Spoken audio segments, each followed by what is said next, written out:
awakened beings know that death is an illusion, just as the illusion of a separate, independent, personal self is an illusion, a dream. But until we realize this directly, until we directly experience this, then death seems real to us, and it creates suffering, just as the illusion of a independent personal self creates suffering in our life, because it's an illusion. Illusions will always create suffering. And I was thinking about this recently because a good friend had died, and he was known by many people, and I see the suffering that so many are going through because of this death, or the death of loved ones that we don't know, that I don't know, but people are going through this with the death of people that they love, that grief and suffering because of this illusion, because of this dream. And this became very apparent with my friend Daniel's death, because so many people were grieving and suffering because of his death, his apparent death, because of the illusion of death. Now, for me, what I see is when a physical body dies, is the end of the illusion that there is a separate self. And so in my experience, I see Daniel everywhere, in the trees, in the molecules in this body, in the space between the molecules, in the DNA, in the sky and clouds and trees and the land, and in other beings, other people. There's nowhere that I don't see Daniel, the essence of Daniel, because nothing really dies. There is nothing to die. The illusion dies. The illusion of a separate personal self dies. That's all. We're grieving for an illusion. We're grieving an illusion. We're not grieving reality. In reality, death doesn't exist, nor does the separate personal self. These are illusions. And in the process of awakening, we directly realize this illusion. There are many practices that do this. Deep meditation, self-inquiry, the Bardo practices of the Tibetan Book of the Dead, and near-death experiences.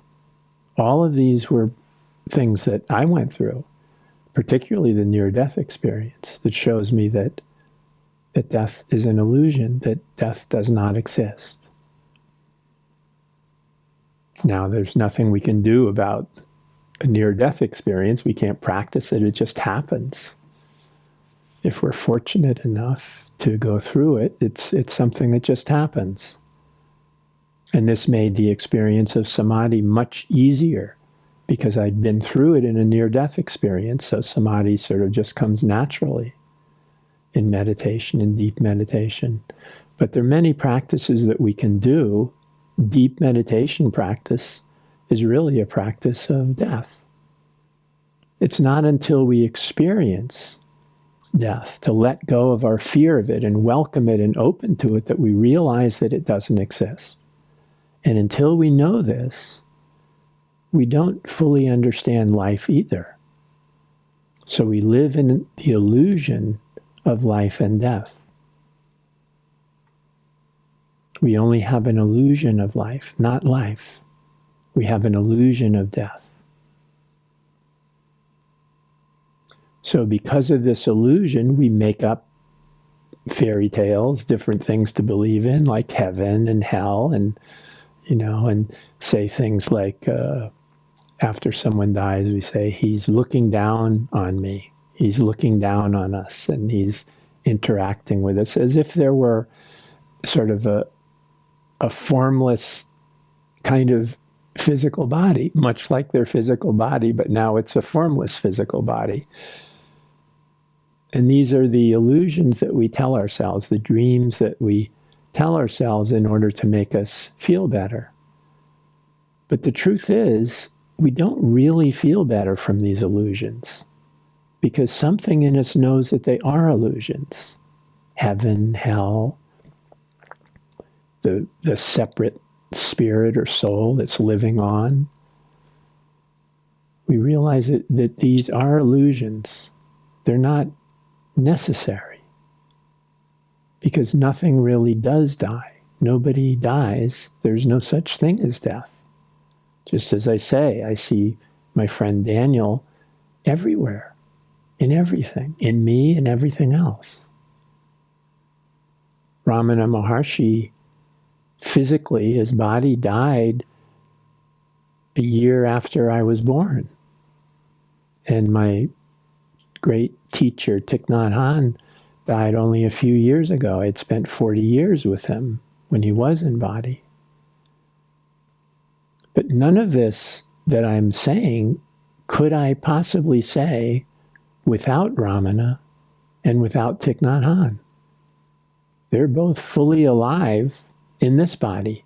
Their body may not be breathing, the body that they had may not be breathing now, but it is breathing in me, in this body.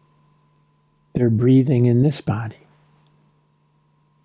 Because nothing that I'm saying could I say without them. So how have they really died? They're still here. It's just that I'm aware of that. I'm fully aware that they're still here. Nothing really dies. And you may see this in your own life and the people that have meant a great deal to you. Maybe teachers that you've had who physically are no longer here, that in you they are here. If you can be aware of that, in you they're still here. You can feel them in your heart. Your love for them is still present, so they're still here in your heart. What they taught you, that's entered into your life and become your life, is that not them? Where can you find the separation between you and them? I can't find it with Thich Nhat Hanh or Ramana, and I'd never met Ramana, and yet he's fully alive in me. Where does he end and I begin, or I end and he begins? Where is that point of separation? The skin? This body? No, not at all. That's the illusion of a separate self. This body, this skin, could not exist without infinite other things.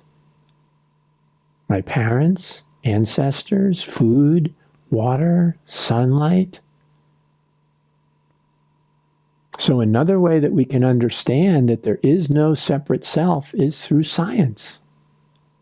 If we really look at science, it shows us it would be impossible to have a separate, independent self. Nothing can exist by itself alone, clearly. How can we say that I am this person, Peter, but not the sun? Not the rain clouds, not food, not water? Well, this body couldn't exist without any of that. So none of that is separate from me. I am all of that.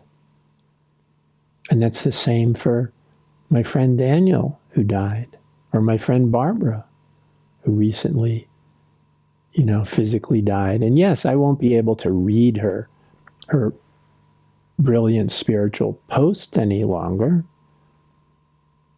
but they're in me. I don't need to, because it's in me. Her post may come through me rather than through her. Thich Nhat Hanh's teaching may come through me rather than through him. Ramana's teachings too, and so many other people. Where is the separation really? And without the separation, where is the death?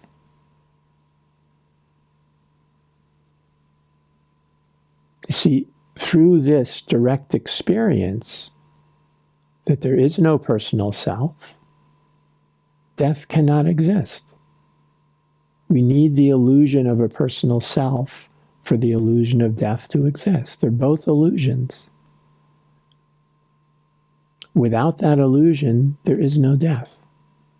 There is nothing that can die. There's no personal separate self that can die. There's just the totality of everything. And sometimes it's helpful to realize this when a physical body does end its functionality and no longer function, no longer breathing, no longer going through a functional living body. When that ends, the illusion of there being a separate self within that body or being that body can come to rest, can come to an end. And we can see that, in fact, this person was not only in this physical body, but was actually everywhere, always everywhere, was in us as much as in this body, as much as in their body. That there never was any separation, really. But the physical body made us think there was. Right? That's been my experience, is when you're with somebody that's a good friend, somebody that you love, you feel that there is a separate being. And that separate being is that person, and you love that separate being. But when that body dies, that illusion dies with it. And you realize that being is really all beings, is really everywhere and always was. So as long as we hold on to this experience of separation so tightly, this experience of being a separate person, we will see the world as being separate. Everything as being separate from us and from each other, from everything else. And then death will seem very real to us. When a body dies, we feel our friend died. The essence of them is no longer here. And we'll suffer because of that. And we do. We grieve and suffer greatly because of that. Sometimes for our entire life. When we realize that neither the separate person nor death exists at all, other than an illusion, we let go of that illusion and we open to the reality of what's here. There is no separation anywhere. And I know people can understand this through their mind intellectually, but it's not enough until you directly experience it. You don't need a near-death experience for that. You can use science. Just look at science and realize that it would be impossible for anything to exist if it were separate from everything else. That can't exist. It just doesn't exist.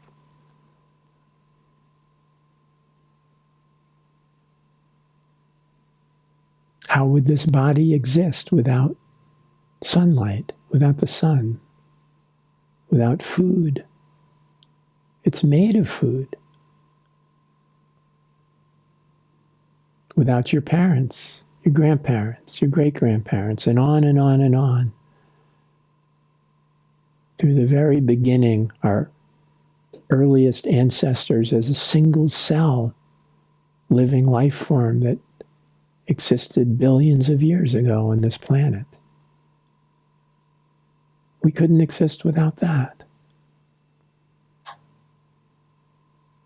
Or the cosmic rays from the stars.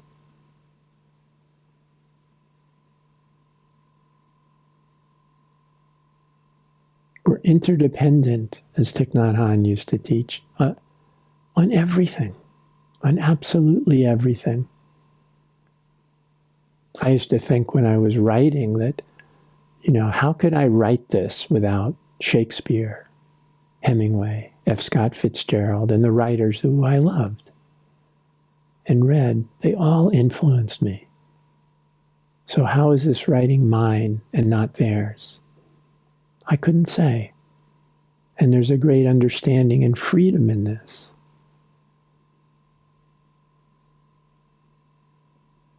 If you're a musician, can you understand that you would not play as you do without everything you've learned from and every other musician that you learn from? That should be clear. You owe your success as a musician to all these other musicians before you, and all the other musicians that you've never heard of who influenced them. Because none of that music could exist without all of it. Nothing is separate. That's just an illusion. It's just a dream. And because it's an illusion and a dream, the death, the physical death, is an illusion too. Because what could die really? Nothing. Only an illusion, only a dream. And if you experience that by checking in and feeling, if you're grieving a loved one who has died, see if you can feel them now in your being, in your heart.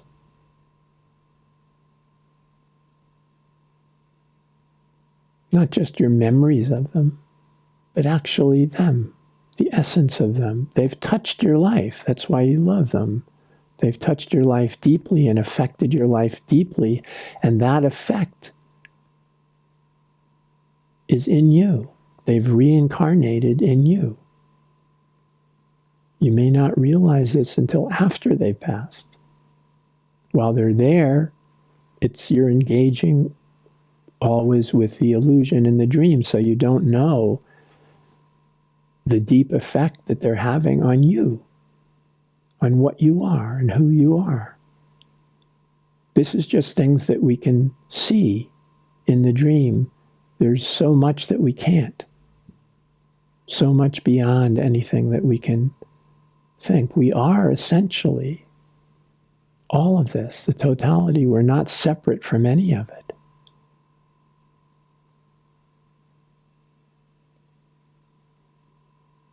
As you listen to my words, already I'm reincarnated in you. Just in this very moment. And everyone that you touch in your life, the same thing is happening. You are reincarnating in them. Something is shifting and changing in them that is you. How can you find a separation anywhere? There isn't any. So my experience when a loved one dies is not grief, not loss. It's simply the awareness that they're me, that they're part of me, that there is no separation. And everywhere I look, it's like that. When I look at a tree, I see my friend Daniel very clearly. In the leaves of the tree, in the branches, in the sky, in the sunlight. How can that not be there? It's very clear that it is. And in my own being, my own heart, my own body, clearly he's there. He's here. And that's so for everyone who's ever touched me. And I know that it's also there for all the people that I will never meet, because they're already in me and always have been. There's no separation anywhere. That is an illusion. And how we deal with this illusion of suffering, of life and death, of a separate self, is to realize its illusory nature. Realize the falsity of it. It doesn't help to create fairy tales about it or to believe fairy tales about it, like heaven and hell and souls and spirits and things like that. It doesn't help to create these illusions, really, because they're superficial. They're flawed. They're illusions. They're the adult illusions of Santa Claus and the Easter Bunny. That's all they really are. We don't understand death because we have not experienced it. When we experience it, when we embrace it and open to it instead of fear and resist it, we see that it doesn't exist.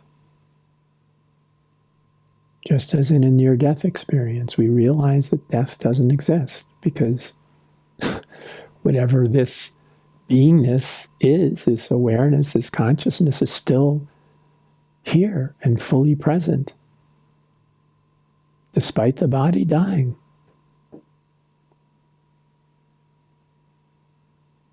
And the realization of samadhi and deep meditation is the same thing. The dream ends, body, mind, thoughts, all of it, just as in deep sleep. It's all gone. And yet something is here. Everything is here. Nothing has changed.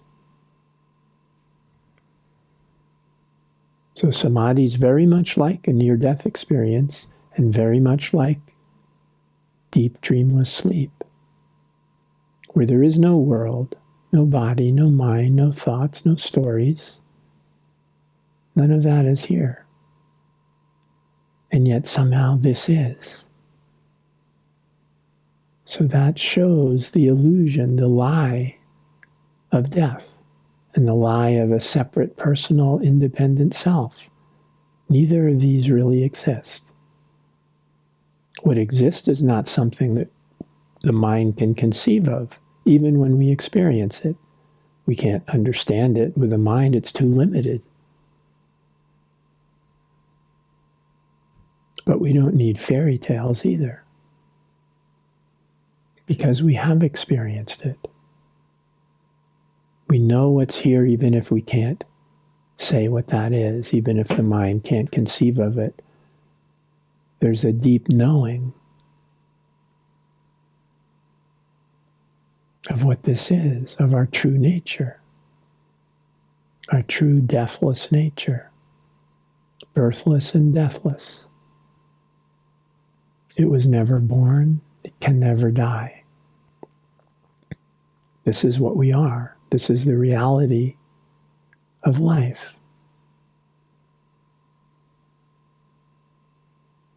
This is what we experience beyond the illusion. When we let the illusion go, we experience what is birthless and deathless,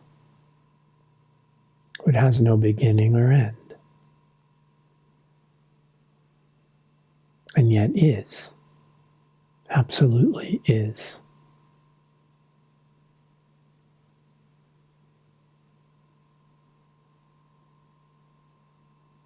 So I only offer this as a way of helping you deal with the suffering that comes from illusions, that comes from the common illusions of humankind.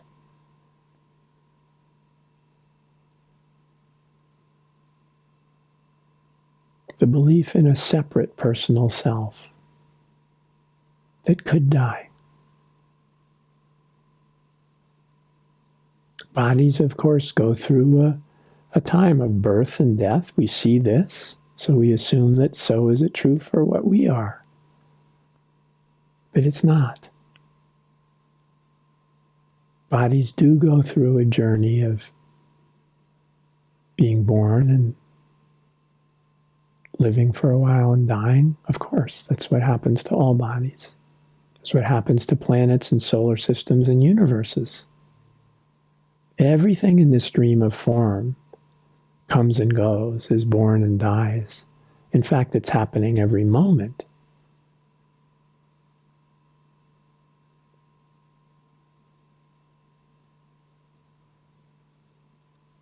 But what we are does not. And that's the same for everything in form. It appears to come and go. It appears to be born and die. But the reality of it is that's not happening. It's all part of everything else. It's not separate. If we see it as separate, then the appearance is that it's born and dies. If it's not separate, it can't do that. Because as soon as one body dies, there's another one that's born. And it's all the same. It's all one. It's not part of something else. It is one with everything else. But this is something you have to experience because it's beyond the words that I'm using. I'm only hoping that it gives you a little relief from the illusion, a little bit where you can feel the oneness with the loved one who appears to have passed and is no longer there, that you can feel them with you. If you want, you can talk to them. Why not? You are them. They are you. There is no separation. In all the ways that they touched your life, they're in you. In your body. In your heart. In your love. In the air that you breathe. In the food that you eat. In the sun shining on your face. How are they not there with you? When you walk, is that not them walking?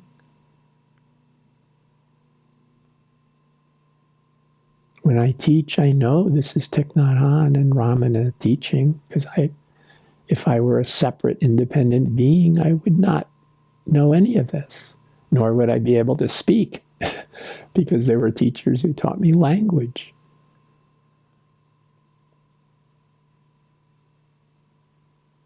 And a whole society and culture that created the language. How would I speak without that? We're just a continuation of everything else that's gone before.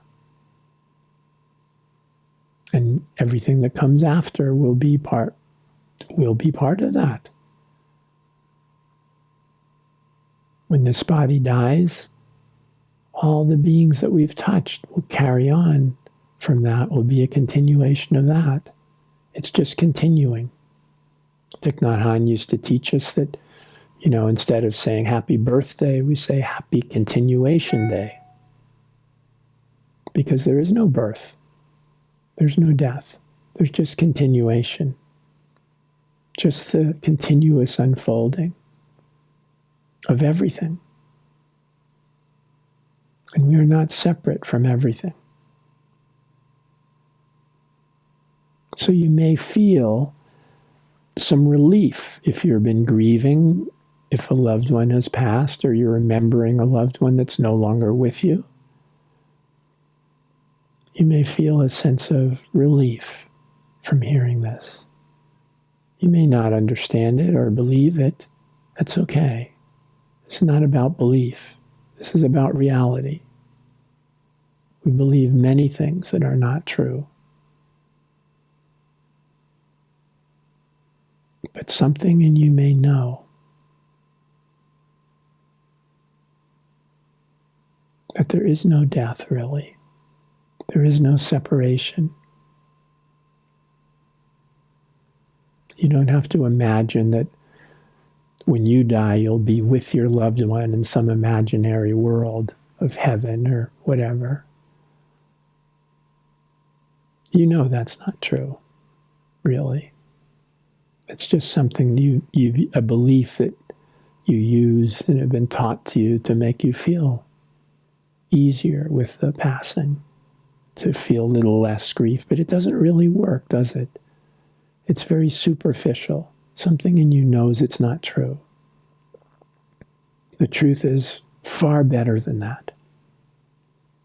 You've never been separate from that loved one, nor could you ever. Not as a person, not as you a person and them a person, but much, much more intimate than that. You've never been separate from them. You weren't separate from them before you ever met them. and you're not separate from them now. You cannot really find where you begin and they end, where this artificial, imaginary boundary between you and them is. It doesn't exist.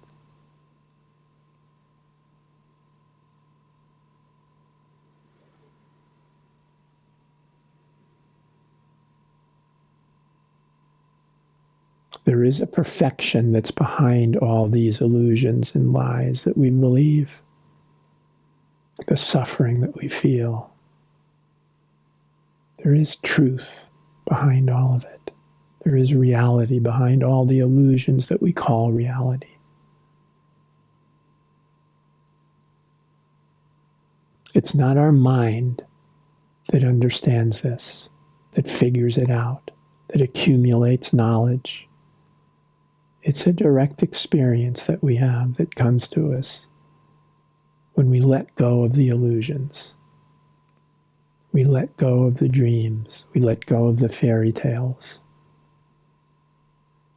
We don't really need them.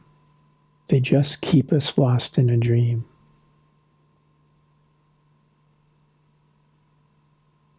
Reality is infinitely better than that.